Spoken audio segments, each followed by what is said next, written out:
આજે હું છું રાજન અને તમે જોઈ રહ્યા છો વડોદરા.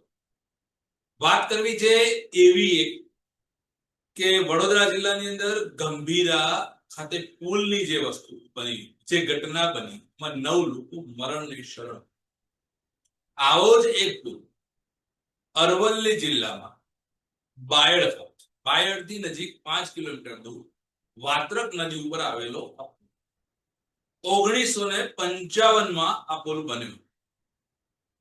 1955 કદાચ આ રોડ વિશે જે એ લોકોએ ગણતરી કરી હશે એના કરતા અનેક ગણી ગણતરીઓ વધી ગઈ છે. વાહનોનો બોજ એટલો વધી ગયો છે. થોડાક દિવસો પહેલા, એટલે કે થોડાક મહિનાઓ પહેલા કલેક્ટરશ્રીએ આ રૂટ ઉપર ભારે વાહનો માટે એક જાહેરનામું, જેના કારણે અંદાજે 1000 જેટલા ભારે વાહનો આ રસ્તા ઉપર આવતા ઓછા થઈ. અમે વાત્રક નજીક આવેલા ટોલ નાકા, ટોલ પ્લાઝા છે, ત્યાંથી આંકડાઓ લીધા તો અંદાજે 1200 જેટલા ભારે વાહનો કે જે ટોલ ટેક્સ ભરતા હોય એવા વાહનો આ રોડ ઉપરથી પસાર થઈ રહ્યા છે. એ સિવાય કદાચ ટોલ ન ભરનારા, એટલે કે ટોલ જેમને લાગુ ન પડતો હોય એવા પણ 1000 વાહનો આ રોડ ઉપરથી પસાર, જેમાં એમ્બ્યુલન્સ પણ આવે છે, સ્કૂલ વેન પણ આવે છે, ટ્રકો પણ આવે છે, બસો પણ આવે છે અને કાર ને એલસીવી યુ ને બધું પણ આવતું છે. તો અંદાજે 2000 જેટલા વાહનો જે પુલ પરથી પસાર થાય છે, એટલે કદાચ આપણે એવું ગણીએ કે એક વાહનના એવરેજ 5 માણસો, 10,000 માણસો રોજ આ પુલ પરથી અવર જવર કરતા હોય છે. 1955 બનેલો આ પુલ કદાચ જે પ્રકારે થીગડા મારવામાં આવ્યા છે, થીગડા જોઈએ તો આ પુલ ચાલી શકે એવો નથી, એવું અમારું. જે પ્રમાણે ઘટના બની છે વડોદરા જિલ્લામાં અને 9 લોકોના મરણ થયા છે, એ પ્રમાણે આ પુલના માટે પણ કોઈ મોટા સમારકામની જરૂર છે. વારંવાર અહીંયા અકસ્માતો થયા છે. હાલમાં પણ અમે તમને ચિત્રમાં બતાવીશું કે ત્યાં રેલિંગની સાઈડો તૂટી ગઈ છે કોઈ વાહનના. જે પ્રકારે સાંધા મારવામાં આવ્યા છે એ પ્રમાણે ગણીએ તો આ પુલ ડેમેજ છે.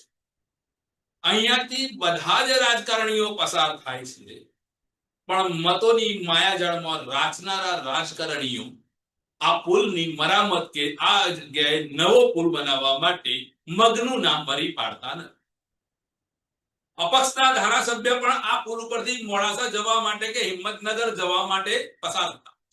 સંસદ સભ્ય હોય, મંત્રી હોય, તાલુકા પંચાયતના વ્યક્તિ હોય, જિલ્લા પંચાયતના કોઈ પદાધિકારીઓ હોય, દરેક વ્યક્તિઓ મોડાસા જવા માટે આ પુલનો ઉપયોગ કરતા હોય છે.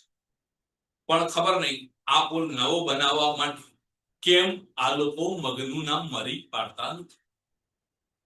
વારંવાર લોકો એવી ચર્ચા કરે છે કે 1926 જેને આ રોડનું કામ આપેલું છે ટોલ પ્લાઝાનું, એ લોકોનું કામ પૂરું થાય છે એટલે 26 પછી નવો પુલ બનાવવાની વાત થશે. તો ત્યાં સુધી શું કોઈ નિર્દોષોના મોતની રાહ જોવાય છે? અહીંયા કોઈ દુર્ઘટના બને એની રાહ જોવાય છે?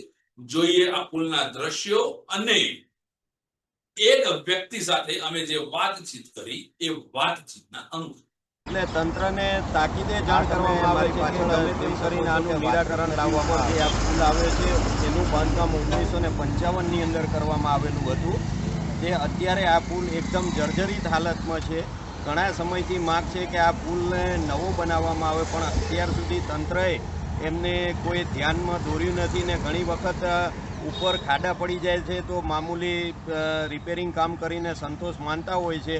જો અત્યારે આનું કામ નહીં કરવામાં આવે તો કદાચ આજે જે વડોદરા જિલ્લામાં ગંભીરા પુલમાં જે અકસ્માત થયો છે એવી અકસ્માત પણ સર્જાઈ શકે છે. સામે જો આ મોટા ને મોટા કન્ટેનરો અત્યારે ટોલ ટેક્સ બચાવવાની લાઈનમાં મોટા ને મોટા કન્ટેનરો આ રોડ ઉપર આવતા હોય છે